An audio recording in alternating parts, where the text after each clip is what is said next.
안녕하세요, 여러분. 오늘은 정말로 흥미롭고 자랑스러운 이야기를 들려드리려고 해요. 한국의 자주 국방을 상징하는 KF-21 보라매, 다들 들어보셨죠? 그런데 이 보라매가 탄생하기까지의 과정은 마치 영화 한 편을 보는 듯한 극적인 스토리로 가득 차 있답니다. 한국의 전투기 개발 역사, 지금부터 시작해볼까요? 여러분, 혹시 1999년을 기억하시나요? 그 해는 대한민국이 제2차 항공우주산업 개발정책심의회에서 전투기 독자 개발 계획을 심의한 해입니다. 이는 한국 항공우주산업의 중요한 전환점이 되었죠. 그리고 2001년 고 김대중 전 대통령이 국산 전투기 개발을 천명하면서 대한민국의 전투기 개발 프로젝트는 본격적으로 시작되었습니다. 모두의 기대와 함께 말이죠. 하지만 이 길은 결코 쉽지 않았습니다. 특히 KF-21의 전작으로 볼 수 있는 국산 고등훈련기 T-50의 경우 많은 어려움이 있었죠. 기술 이전을 받기 위해 미국의 록히드 마틴 본사를 찾아갔던 연구진들은 혹한기에도 바깥에서 추위에 떨며 기다려야 했습니다. 그들은 기술 이전을 위한 사진 몇 장을 받기 위해 그 추운 날씨를 견뎌야만 했습니다. 이렇게 고생하며 얻은 사진 몇 장이 얼마나 소중했는지 상상할 수 있나요?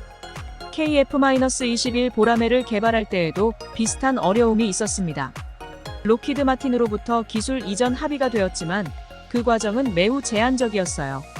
직접적인 기술을 알려주는 것이 아니라 사진 자료나 개발 과정을 옆에서 보고 조언을 해주는 정도였답니다. 이로 인해 우리의 연구진들은 마치 맨바닥에 헤딩하듯이 모든 것을 처음부터 다시 배워야 했습니다. 그렇다면 이 모든 어려움을 극복하고 어떻게 KF-21 보라매가 탄생하게 되었을까요? 여기에는 수많은 사람들의 피, 땀, 눈물이 있었습니다. 국방과학연구소와 한국항공우주산업을 필두로 국내 약 225개의 업체들과 10여 개의 정부 출연 연구소, 그리고 15개 대학교가 참여한 거대 프로젝트였죠. 이 많은 사람들이 하나의 목표를 위해 함께 일했습니다. 개발 초기에 한국에 방문한 록히드 마틴 관계자는 개발 일정을 보면서 이렇게 말했습니다. 너네는 절대 전투기를 이 기간 안에 개발 못할 거야. 그 말이 얼마나 우리 연구진들의 가슴을 아프게 했을까요? 하지만 그 말이 오히려 우리에게 더 큰 동기부여가 되었습니다. 연구진들은 밤낮을 가리지 않고 일했습니다. 새로운 기술을 습득하고 문제를 해결하기 위해 끝없는 노력을 기울였습니다. 많은 실패와 좌절도 있었지만 그때마다 서로를 격려하며 다시 일어섰습니다.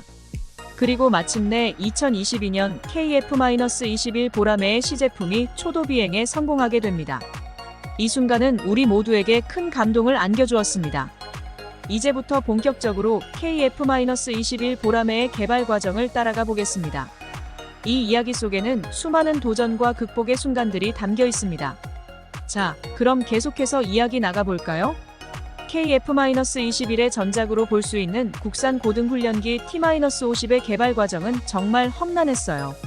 미국의 록히드 마틴 본사를 찾아갔던 연구진들은 혹한기에도 바깥에서 추위에 떨며 기다려야 했습니다. 기술 이전을 위해 그들은 바람을 맞으며 몇 시간을 기다린 끝에 결국 일부 부품을 찍은 사진 몇 장을 받을 수 있었습니다. 이 사진들만으로는 충분하지 않았지만 연구진들은 포기하지 않았습니다. 한국으로 돌아온 연구진들은 받은 사진들을 철저히 분석하기 시작했습니다. 각 부품의 형태와 기능을 연구하며 필요한 기술들을 역설계하는 과정은 마치 퍼즐을 맞추는 것과 같았죠. 그들은 끊임없는 실험과 연구를 통해 필요한 부품들을 직접 만들어냈습니다.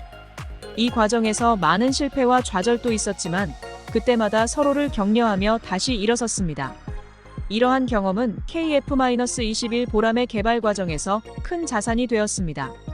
KF-21 보라매 개발 초기에 한국에 방문한 록히드 마틴 관계자는 한국 연구진들이 묻는 말에 YES-O-NO로만 답변했습니다.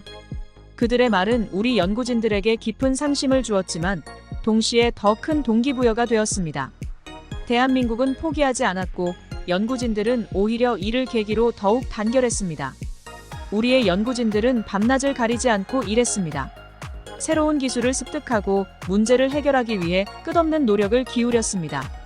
KF-21 보라매 개발 과정에서는 국제적인 협력도 중요한 역할을 했습니다. 미국의 록히드 마틴뿐만 아니라 다양한 국가들과의 협력이 이루어졌습니다. 특히 이스라엘의 첨단 전자장비 기술과 유럽의 항공기, 엔진 기술 등이 융합되어 KF-21 보라매의 성능을 한층 더 향상시켰습니다. 이러한 국제적인 협력은 한국의 전투기 개발 역량을 세계적으로 인정받게 하는 계기가 되었습니다. 연구진들은 개발 도중 만난 수많은 문제들을 극복하기 위해 협력과 창의성을 발휘했습니다.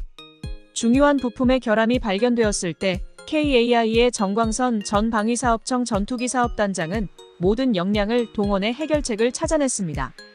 이로 인해 KF-21 보라매는 다시 한번 하늘을 날 수 있게 되었죠.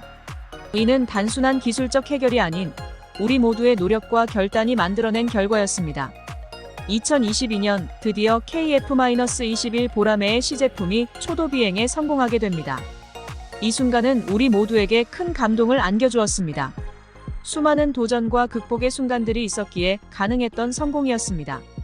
KF-21 보라매는 이제 대한민국의 자주 국방을 상징하는 전투기로 세계에서도 그 성능을 인정받고 있습니다. 이제 우리는 이 성공을 바탕으로 앞으로도 더 많은 꿈을 이루어 나갈 것입니다. KF-21 보라매의 성공은 단순한 기술 개발의 성과가 아닙니다.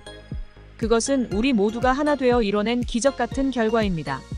대한민국의 자주국방을 위한 열정과 노력, 그리고 그 안에 담긴 수많은 사람들의 땀과 눈물이 있었기에 가능했죠. 다음으로는 이 모든 과정에서의 주요 위기와 그 극복의 순간들을 더 자세히 알아보겠습니다. KF-21 보라매의 개발 이야기, 이제 절정으로 향해 갑니다. KF-21 보라매의 개발 과정은 순탄치 않았습니다. 여러 문제와 도전이 있었고, 그 중에서도 가장 큰 위기는 인도네시아와의 협력에서 발생했습니다. 인도네시아가 KF-21 개발 분담금 중 8천억 원을 계속 납부하지 않았던 것입니다. 이 문제는 프로젝트의 자금 조달과 일정에 큰 영향을 미칠 수 있는 중요한 사안이었죠. 분담금을 납부하지 않는 대신 당초 예정되어 있던 기술 이전 분량을 축소시키는 방향으로 가고 있어 연구진들은 다시 한번 위기에 직면하게 되었습니다. 이 위기 속에서도 우리 연구진들은 포기하지 않았습니다.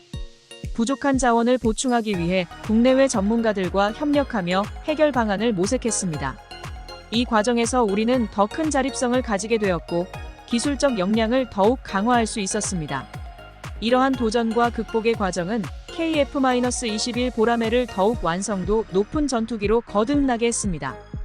여기서 그치지 않고 4대 핵심 장비 AESA, IRST, EOTGP, RFJAMMER의 통합 기술에 관한 기술 이전은 미 의회의 거부로 무산된 적도 있었습니다. 우리나라 연구진은 이를 직접 연구를 통해 개발했고, 특히 AESA 레이더의 경우 2022년 4월 시험 항공기를 활용한 시험과 2023년 3월 시제 3호기에 해당 레이더를 탑재해서 개발 목표에 모두 부합하는 성과를 얻었습니다. 2022년 드디어 KF-21 보라매의 시제품이 초도 비행에 성공하게 됩니다. 이 순간은 우리 모두에게 큰 감동을 안겨주었습니다. 수많은 도전과 극복의 순간들이 있었기에 가능했던 성공이었습니다. KF-21 보라매는 이제 대한민국의 자주국방을 상징하는 전투기로 세계에서도 그 성능을 인정받고 있습니다. 이제 결말을 향해 가면서 KF-21 보라매가 우리에게 어떤 의미를 가지는지, 그리고 앞으로의 비전을 이야기해 보겠습니다. KF-21 보라매의 성공은 단순한 기술 개발의 성과가 아닙니다. 그것은 우리 모두가 하나 되어 이뤄낸 기적 같은 결과입니다. 대한민국의 자주국방을 위한 열정과 노력, 그리고 그 안에 담긴 수많은 사람들의 땀과 눈물이 있었기에 가능했죠. KF-21 보라매가 초도 비행에 성공한 후 국내외에서 큰 반향을 일으켰습니다. 많은 외신들이 한국의 전투기 개발 능력을 높이 평가하며 KF-21 보라매가 세계적인 전투기 시장에서 경쟁력을 갖추고 있다는 점을 주목했습니다. 이러한 성과는 한국 항공우주산업의 미래를 밝게 비추는 등불이 되었습니다. 특히 KF-21 보라매의 국산화율은 큰 주목을 받았습니다. KF-21의 전작인 T-50 고등 훈련기의 경우 1호기 출고 시 국산화율이 48%에 불과했습니다. 그러나 이번 KF-21 보라매 1호기 출고 시 국산화율은 무려 65%에 달했습니다. 이 놀라운 성과는 T-50 개발 당시의 경험과 노하우가 큰 밑거름이 되었습니다. 그리고 향후 KF-21 보라매의 국산화율은 80%까지 늘어날 예정입니다. 이는 단순한 숫자가 아닌 우리 기술의 자립성과 역량을 보여주는 중요한 지표입니다. KF-21 보라매의 개발은 단순히 군사적인 성과를 넘어서 한국 기술의 자립과 국제적인 협력의 중요성을 보여주는 사례가 되었습니다. 이제 한국은 자주 국방을 실현할 수 있는 역량을 갖추게 되었고, 이는 우리의 안보와 독립성을 더욱 강화해 줄 것입니다. 이제 우리는 KF-21 보라매의 성공을 바탕으로 앞으로 더 많은 꿈을 이뤄나갈 것입니다. KF-21 보라매는 우리의 자랑스러운 역사이며 앞으로의 미래를 더욱 밝게 만들어줄 것입니다. 이를 통해 우리는 더 강한 나라, 더 자립적인 나라로 성장해 나갈 것입니다. KF-21 보라매 개발에 참여한 모든 분들께 깊은 감사의 말씀을 드립니다. 그들의 열정과 노력이 없었다면 오늘날의 KF-21 보라매는 존재하지 않았을 것입니다. 또한 이 프로젝트를 지원해주신 국민 여러분께도 감사드립니다. 여러분의 응원과 지지가 큰 힘이 되었습니다. 마지막으로 앞으로도 대한민국의 항공우주 산업이 더욱 발전하길 기대하며 더 많은 성과와 혁신이 이루어지길 바랍니다. 우리의 도전은 끝나지 않았습니다. KF-21 보라매의 성공을 발판 삼아 더 높은 곳을 향해 나아갈 것입니다. 여러분, 오늘 이야기가 마음에 드셨다면 좋아요와 구독, 알림 설정 부탁드려요.